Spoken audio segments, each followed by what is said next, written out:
नमस्कार विद्यार्थियों। आज इस वीडियो में हम भारत की जनसंख्या घनत्व के वितरण के बारे में विस्तृत रूप से अध्ययन करते हैं कि भारत का जनसंख्या घनत्व जो 382 पाया जाता है, उसके आधार पर उनका वितरण किन किन राज्यों में कितना पाया जाता है, उसके बारे में हम विशेष तौर से इस वीडियो में प्रकाश डालेंगे।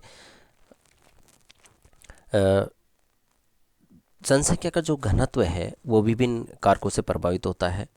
ये कारक ऊंचावच हो सकते हैं, जलवायु, मृदा, खनिज, अन्य भौगोलिक परिस्थितियाँ, या अन्य कोई जो कारक हैं, राजनीतिक कारक हैं, सामाजिक स्थिति है, वो कारक हो सकते हैं जिनके कारण जनसंख्या का घनत्व प्रभावित हो सकता है।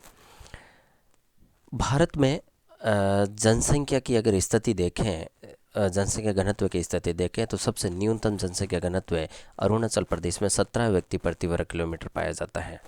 वहीं राष्ट्रीय राजधानी क्षेत्र में 11,320 व्यक्ति प्रति वर्ग किलोमीटर जो अधिकतम है। 2001 से 2011 के बीच जनगणना में पश्चिम बंगाल की जनसंख्या घनत्व 903 प्रति वर्ग किलोमीटर था, जो सभी राज्यों से अधिक था। दूसरे स्थान पर बिहार 881 था, परंतु 2011 के आंकड़ों के अनुसार बिहार का जनसंख्या घनत्व सभी बड़े राज्यों से अधिक है, जिसका जनसंख्या घनत्व 1102 प्रति वर्ग किलोमीटर है। सबसे भारत में सबसे अधिक जनसंख्या घनत्व वाला राज्य है वो बिहार है। दूसरे स्थान पर पश्चिम बंगाल आता है, जिसका 1028 है। उसके बाद केरल 860, उत्तर प्रदेश 829 आता है। इसमें जो 150 व्यक्ति प्रति वर्ग किलोमीटर से कम मिलता है, उसमें मणिपुर, मेघालय अर्थात ये के उत्तरी पूर्वी राज्य हैं, जो सभी उनमें कम पाया जाता है। इसके अलावा अंडमान निकोबार, हिमाचल प्रदेश में भी कम पाया जाता है। जनसंख्या का घनत्व का प्रादेशिक विषमताएं पाई जाती है और जनसंख्या घनत्व के आधार पर भारत के सभी राज्यों की स्थिति देखें तो 5 भागों में या 5 वर्गों में विभाजित किया जा सकता है।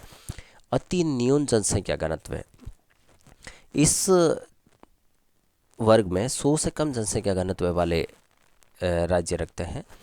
सबसे 100 से कम वाले अरुणाचल प्रदेश, मिजोरम, अंडमान निकोबार द्वीप समूह, सिक्किम आते हैं। अरुणाचल प्रदेश में सबसे कम 17 व्यक्ति प्रति वर्ग किलोमीटर जनसंख्या घनत्व पाया जाता है। ये भारत के सुदूर उत्तर पूर्व में एक पर्वतीय और वनाच्छादित क्षेत्र है, जहाँ तीव्रगामी नदियाँ में प्रवाहित होती है। मिजोरम की स्थिति लगभग अरुणाचल प्रदेश जैसी है। अंडमान निकोबार भारत की मुख्य भूमि से बंगाल की खाड़ी में काफ़ी दूर स्थित है। वहाँ पर उबड़ खाबड़ जगह उष्ण जलवायु के कारण मानवीय बसावट के लिए अनुकूल नहीं है। हिमालय क्षेत्र में सिक्किम में भी जनसंख्या घनत्व पर्वतीय क्षेत्र होने के कारण कम पाया जाता है। उसके बाद आता है न्यून जनसंख्या घनत्व 101 से 250 के बीच। इसमें नागालैंड, मणिपुर, हिमाचल प्रदेश, जम्मू कश्मीर, मेघालय, छत्तीसगढ़, उत्तराखंड, राजस्थान और मध्य प्रदेश आते हैं। ये भारत का काफ़ी बड़ा क्षेत्र कवर करता है। मेघालय, मणिपुर, नागालैंड भारत के उत्तर पूर्व राज्य में स्थित है, जहाँ पर्वतीय क्षेत्र है, काफ़ी बड़ी मात्रा में सघन वन पाए जाते हैं। नदियाँ यातायात मार्गों में बाधा डालती है, जनसंख्या घनत्व इसलिए कम पाया जाता है। हिमाचल प्रदेश, उत्तराखंड और जम्मू कश्मीर ये पर्वतीय राज्य है, इसलिए जनसंख्या घनत्व कम पाया जाता है। राजस्थान मरु प्रदेश है, मरुस्थलीय क्षेत्र है, जल का अभाव रहता है, इसके कारण यहाँ पर कम पाया जाता है। मध्य प्रदेश व छत्तीसगढ़ के अधिकांश भाग प्राचीन काल से चट्टानों के उबड़ खाबड़ भाग हैं, जहाँ पर आदिवासी जनसंख्या पाई जाती है। आर्थिक विकास बहुत कम हो पाया है, खनिज संपदा से संपन्न है, फिर भी जनसंख्या घनत्व कुछ क्षेत्रों में ज़्यादा पाया जाता है। अगर एक मैप के आधार पर देखिए, आप मैप को देखिए ध्यान से, और इसमें 5 वर्गों में 0 से 100, 101 से 250, 251 से 500, 501 से 1000 और 1000 से अधिक। 1000 से अधिक है 2 राज्य है, एक तो बिहार है और पश्चिम बंगाल है, 2 राज्य है। और सबसे न्यून जनसंख्या घनत्व वाले जो अरुणाचल प्रदेश ये वाला भाग है। तो ये मैप है, इसको आप आसानी से जूम करके और इसको आगे देख सकते हैं। इसके बाद तीसरा आता है सामान्य जनसंख्या घनत्व वाला क्षेत्र, जो 251 से लेकर 500 तक का पाया जाता है।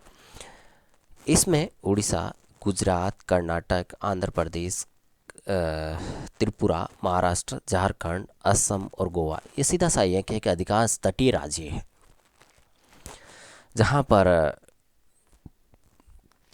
जनसंख्या है वो तटीय क्षेत्रों में ज़्यादा पाई जाती है, परंतु आंतरिक भागों में है वो कम पाई जाती है।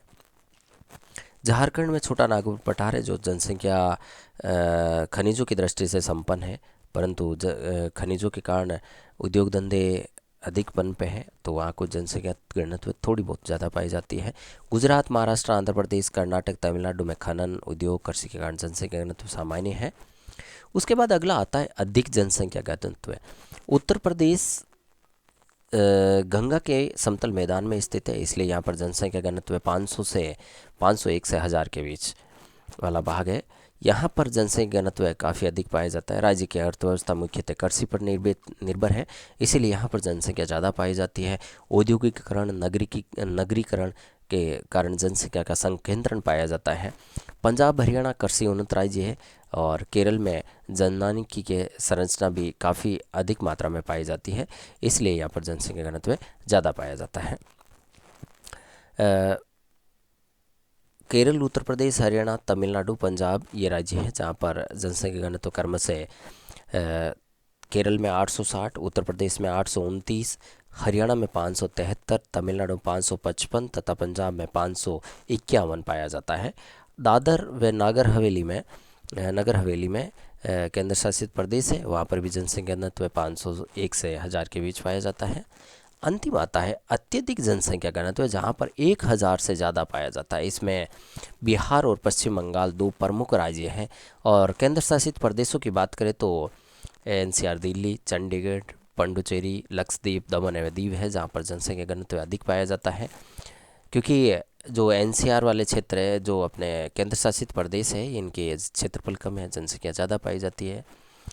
अधिकांश इलाके नगरीकरण है, बड़ी तेज़ी से नगरीकरण हुआ है। आसपास के इलाकों का में नगर प्रभाव क्षेत्र विकसित हुए हैं, जिसके कारण लोग हैं वो नगरों के प्रभाव क्षेत्र में आने के कारण यहाँ पर जनसंख्या रोजगार के साधनों या आधुनिक सुविधाओं, औद्योगिकीकरण के कारण यहाँ पर जनसंख्या बहुत अधिक बढ़ी है।